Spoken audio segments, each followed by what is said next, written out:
नमस्कार, स्वागत है आपका मेरे YouTube चैनल पर। आज हम बात करेंगे एक हॉरोस्कोप के बारे में। 14 अक्टूबर 1981 दोपहर के 13:18 पर इनका जन्म हुआ है। 39 वर्षीय युवक की कुंडली हमारे सामने है। मकर लगन की कुंडली है और चंद्रमा मेष राशि में विराजमान है। यानी लगन के स्वामी शनिदेव हैं, राशि के स्वामी मंगल हैं। चंद्रमा यहाँ मेष राशि में बैठे हुए हैं। शनि का लगन, लग्न में केतु। मगर जो ये मकर राशि होती है, इसके अंदर पृथ्वी तत्व और जल तत्व दोनों के गुण विद्यमान होते हैं। यानी मकर मतलब मगरमच्छ। ऐसे स्वभाव या ऐसे गुण जो कि व्यक्ति के अंदर मगरमच्छ जैसे गुण देते हैं। पानी में भी रह सकता है, धरती पे भी रह सकता है।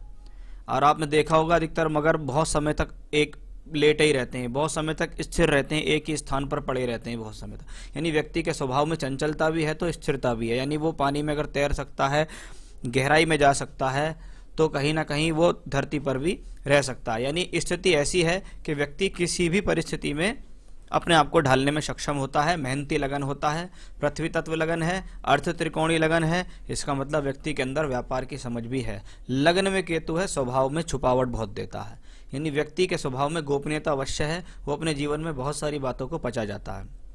लगन पे राहु केतु एक्सेस का प्रभाव है। ये राहु केतु एक्सेस का प्रभाव वैवाहिक जीवन के लिए अच्छा नहीं कहलाता। कहीं ना कहीं एग्रेशन के कारण, क्रोध के कारण आपके वैवाहिक जीवन में समस्या दे देगा।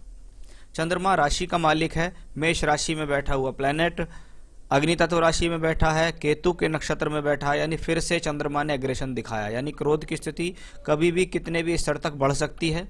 व्यक्ति के मन में जो आएगा वो फटाक से वो कह देगा, जिसके कारण उसको फिर से किसी न किसी संदर्भ में गुस्से के कारण, जल्दबाजी के कारण, चिड़चिड़ाहट के कारण प्रॉब्लम्स का सामना करना पड़ सकता है।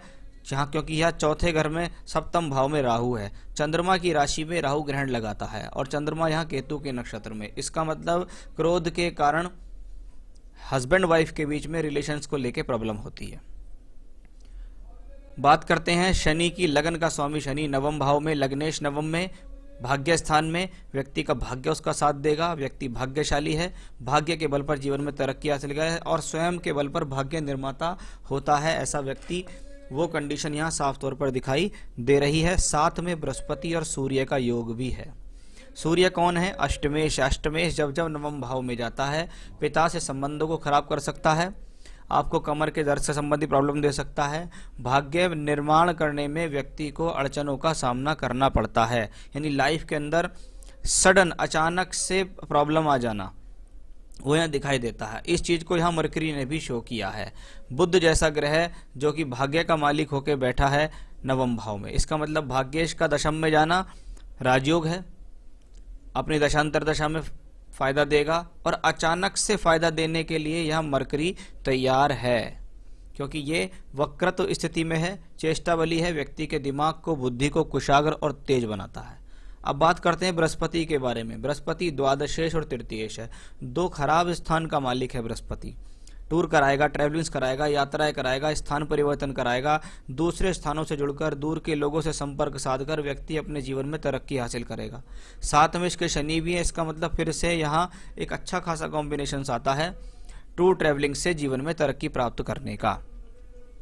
लेकिन जब भाग्य स्थान में द्वादशेश और अष्टमेश का योग बन जाता है तो व्यक्ति को अपने भाग्य निर्माण करने के लिए बहुत अधिक प्रयास करने पड़ते हैं। यानी मेहनत व्यक्ति का पीछा नहीं छोड़ती, कहीं ना कहीं लगातार मेहनत लगी रहती है। शुक्र इस कुंडली में योग कारक। योग कारक यानी एक ऐसा ग्रह है जो आपको पंचम भाव, बुद्धि, शिक्षा, संतान, पैसा, कर्म भाव, मान सम्मान, प्रोफेशनल लाइफ का लाभ देगा। और ये लाभ स्थान में, यानी शुक्र की पोजीशन इस कुंडली में बहुत अच्छी है। अगर जीवन में कभी भी शुक्र की महादशा आएगी तो आपको जीवन में बहुत अच्छा वाला राइज देगी, या अंतरदशा भी आएगी तो भी आपको वो राइज देगी। मंगल इस हॉरोस्कोप में 8th हाउस में। कहा जाता है अष्टम का मंगल मंगल दोष बनाता है। और अष्टम के मंगल में सबसे ज्यादा खास बात ये होती है, ये वैवाहिक जीवन के लिए ही खास तौर पर देखा जाता है, क्योंकि 8th हाउस मंगल्य का है। और मंगल जैसा एग्रेसिव और तेज स्वभाव वाला प्लेनेट जब 8th हाउस में हो तो ये सोर्स ऑफ इनकम के लिए अच्छा है, अपनी बात पर खरा रहने के लिए अच्छा है। व्यक्ति अपनी बात पर अडिग रहता है, खरा रहता है, मन में उसके स्वार्थ नहीं होता, मन में जो आता है वो बिल्कुल मुंह पे बोल देता है, जिसके कारण उसके संबंध घर परिवार वालों से या पत्नी से प्रॉब्लम आ सकती है। तो ये तो थी प्लैनेटरी पोजीशंस की बात कि कौन सा ग्रह कहाँ बैठा है। नवांश में देखिए मंगल स्वयं राशि का हुआ है, शुक्र भी स्वयं राशि का है। इसका मतलब मंगल और शुक्र ने यहाँ एक चीज दर्शा दी है, कुछ भी हो जाए जीवन में कभी डाइवोर्स की कंडीशंस नहीं आएंगी। हस्बैंड वाइफ की प्रॉब्लम होना एक अलग बात है, लेकिन डाइवोर्स का प्रॉब्लम यहाँ नहीं दिखाई दे रहा है। दशमांश में देखिएगा, ये प्रोफेशन का चार्ट कहलाता है। यहाँ के लग्न लॉर्ड बृहस्पति 3rd हाउस में है, 9th लॉर्ड के साथ है। यहाँ भी देखिए 9th हाउस में गुरु सूर्य है, और यहाँ गुरु और सूर्य लग्नेश 9th लॉर्ड होके 3rd हाउस में बैठे हैं। यहाँ तीसरे घर में बैठ के भाग्य स्थान को देखते हैं, तो यहाँ भाग्य स्थान में बैठ के तीसरे घर को, यानी व्यक्ति जब तक अपनी लाइफ में टूर ट्रैवलिंग्स आना जाना दूर के लोगों से नहीं जुड़ेगा, सप्लाई आदि नहीं करेगा, तब तक उसको ज़्यादा अच्छा लाभ नहीं मिलेगा। दशम का मालिक बुध लगन में है, व्यक्ति बुद्धिमान है, सूझबूझ रखने वाला है, व्यापार करने की उसको समझ होती है, अच्छी भाषा शैली का ये प्रतीक भी होता है। मंगल की महादशा आपको चल रही है और मंगल 2027 तक है। मंगल इस हॉरोस्कोप में चौथे और लाभ का मालिक होके अष्टम में बैठा है। भूमि जमीन जायदाद मंगल अपनी दशा में दिला सकता है। साथ ही साथ पैतृक संपत्ति के लिए भी ये योग ठीक ठाक है, आपको पैतृक संपत्ति दिला देगा। यही मंगल, क्योंकि शनि आपकी कुंडली में द्वितीय शो के 9th हाउस में 8th लॉर्ड के साथ है, कभी कभी कोई पुराना काम, कोई पैतृक काम, कोई पिताजी का काम, ऐसा कोई काम भी होता है। क्योंकि यहाँ हॉरोस्कोप में कॉम्बिनेशंस अपने आप में ठीक हैं कि व्यक्ति अपने जीवन में व्यापारिक रूप से अगर देखें तो टूर ट्रैवलिंग्स वाले ही कामों में फ़ायदा लेगा। यानी अगर व्यक्ति ये चाहे मैं रिटेल काउंटर करूं तो ज़्यादा फायदा नहीं है। जैसे ही वो बाहर से जुड़ना शुरू हो जाएगा, सप्लाई से जुड़ना शुरू हो जाएगा, वैसे ही जीवन में तरक्की अच्छी खासी हो जाएगी। क्योंकि मंगल की पोजीशन लगभग सभी वर्गों में अपने आप में बेहतर है। यहाँ भी देखिएगा भाग्य स्थान में बैठा हुआ पंचमेश होकर धन योग बना रहा है, और बृहस्पति सूर्य उसका पूरा ख्याल रख रहे हैं। तो मंगल की दशा अपने आप में बेहतर है 2027 तक। देखिए व्यापार एक ऐसी चीज़ होती है जिसमें थोड़ी बहुत प्रॉब्लम्स आती हैं, लेकिन दशाएं अगर अच्छी मिली हुई हों, दशाएं पावरफुल हो, कुंडली के योग पावरफुल हों, तो व्यक्ति जीवन में स्टेप बाय स्टेप राइज करता है। आपके सवालों को मैं लेता हूं कुछ। आपने कहा मैं अपने सपनों को कितना प्रतिशत पूरा कर पाऊंगा। देखिए हर व्यक्ति का अलग अलग जीवन जीने का तरीका है। कोई अपने स्वप्न कितने ऊपर तक गिनता है और कोई कितने नीचे तक गिनता है। कोई सोचता है कि भाई मेरे पास तो 1 करोड़ हो जाए, कोई कहता है मेरे पास 100 करोड़ हो जाए, कोई सोचता नहीं मेरे पास कम से कम 1000 करोड़ तो हो। तो ये स्वप्न का कोई अंदाजा नहीं है कि किसका कितना स्वप्न। लेकिन हाँ, दशाएं वो चीज़ होती हैं जो, और कुंडली के योग जो ये फुलफिल करती हैं कि हाँ ये व्यक्ति अपने जीवन में आने वाले समय में प्रोफेशनल लाइफ में बेहतरी करेगा। प्रोफेशनल लाइफ बेहतर होगी तो पैसा आएगा, पैसा आएगा तो जीवन के स्वप्न पूरे होंगे। क्योंकि मंगल के बाद आपको राहु की दशा है, और राहु की स्थिति भी कुंडली में ऐसी ही है कि आप आने वाले समय में अच्छी खासी तरक्की करेंगे। तो आप अपने स्वप्न को कितना ही बढ़ाइए और कितना ही पूरा कीजिए। क्या अपने व्यापार को करोड़ों में ले जा पाऊंगा? बिल्कुल ले जा पाएंगे, इसमें कोई भी संदेह नहीं है। मैं समझता हूं कि हो सकता अभी भी आने वाले समय में भी आप बहुत जल्दी से करोड़ों के व्यापार में होंगे। मेरा एक बेटा है और 2 बेटी हैं। अपने दायित्व को निभा पाऊंगा। हाँ, संतान से संबंधित स्थितियां भी यहाँ ठीक ठाक दिखाई दे रही हैं। शुक्र इस कुंडली के अंदर पंचमेश होकर पंचम को देखता है।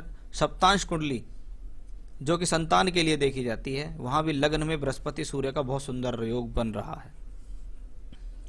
शादी को 13 साल हो गए, लेकिन मनभेद उतरा है। क्यों? वो मैंने आपको बता ही दिया है।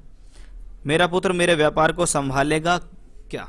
देखिए वैसे तो पुत्र की कुंडली से पता लगता है कि जी कुंडली में कितना बल है, या व्यक्ति जीवन में कितना कुछ कराएगा, व्यापार करेगा या नौकरी करेगा। लेकिन फिर भी मैं संतान के नज़रिए से देखूं तो बहुत हद तक ये योग लगता है कि हाँ, आपका बेटा भविष्य में आपको अच्छा खासा सहयोग देने वाला व्यक्ति बनेगा। माता पिता की सेवा कर पाऊंगा? बिल्कुल कर पाएंगे। अपना घर तो ईश्वर ने पूरा किया है, दुकान अपना हो पाएगा। मैंने आपको कहा था कि मंगल आपको यहाँ प्रॉपर्टी दिलाने में सक्षम, और मंगल की दशा 2000 मई 27 तक है। इसका मतलब निश्चिततः आपको आने वाले समय में मकान से संबंधित घटनाएं अवश्य होंगी। आपके पास मकान, स्वयं का मकान, वो दुकान होगा। अपने में कमी या कमजोरी क्या है? एग्रेशन, जल्दबाजी, क्रोध, संयम खो जाना, ये आप में प्रॉब्लम है। क्योंकि चंद्रमा इस हॉरोस्कोप के अंदर अच्छा नहीं है। अकेला चंद्रमा है, चंद्रमा के दोनों तरफ कोई भी प्लेनेट नहीं है। अच्छी बात यह है चंद्रमा को मरकरी देख रहा है, यानी भाग्येश देख रहा है। लेकिन चंद्रमा केतु के नक्षत्र में है, अच्छा नहीं है। इसका मतलब आपको अपने अंदर जल्दबाजी, क्रोध, छटपटाहट, इनको कंट्रोल करना पड़ेगा। मन बहुत बेचैन रहता है, वो सारी स्थितियां यहाँ दिखाई देती हैं। अब सबसे पहली बात है कि अगर मन कंट्रोल हो जाए तो जीवन में अच्छी खासी तरक्की हो जाएगी। क्या करना चाहिए? अगर नित्य सूर्य भगवान शिव की पूजा कर सके तो कीजिए।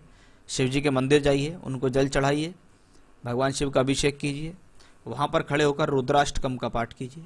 भगवान शिव का बहुत सुंदर स्तोत्र है रुद्राष्टकम, उस रुद्राष्टकम का आपको रोजाना पाठ करना है, एक बात। दूसरा, आपके भाग्य स्थान में थोड़ा सा प्रॉब्लम है। जैसे शनि तो अपना आप में बेहतर है, लेकिन वहाँ पे सूर्य भी है, अष्टमेश है, बृहस्पति है, और भाग्येश के 9th हाउस में सब प्लैनेट्स बैठे हुए हैं। तो मैं आपको ये कहूँगा कि आप अपने थोड़ा सा 9th लॉर्ड को मजबूत कीजिए। 9th लॉर्ड को मजबूत करने का मतलब है कि आप एक अच्छा सा पन्ना धारण कीजिए, एक अच्छी क्वालिटी का पन्ना आप धारण कीजिएगा। आप चाहें तो सर्टिफाइड स्टोन मुझसे भी प्राप्त कर सकते हैं, मैं आपको रिंग बनाकर आपके एड्रेस तक पहुंचा सकता हूं। तो एक अच्छा सा स्टोन, पन्ना स्टोन आपको यहाँ पहनना होगा, इससे आपको काफ़ी हद तक अच्छा खासा लाभ मिलेगा। और पूजा में भगवान शिव की पूजा करनी है, और रविवार के रविवार, सिर्फ रविवार के रविवार आप एक बार आदित्य हृदय स्तोत्र का पाठ करेंगे, संडे के संडे आदित्य हृदय स्तोत्र का पाठ करेंगे, और रोजाना रुद्राष्टकम का पाठ करेंगे, भगवान शिव की पूजा करेंगे, मानसिक जाप कीजिए ओम नमः शिवाय का, प्राणायाम कीजिए, सुबह का टहलना कीजिए, अच्छे वातावरण में रहिएगा, तभी आप जीवन में अच्छी खासी तरक्की कर पाएंगे। तो ये था आपका हॉरोस्कोप और आपके सवालों के जवाब। नमस्कार।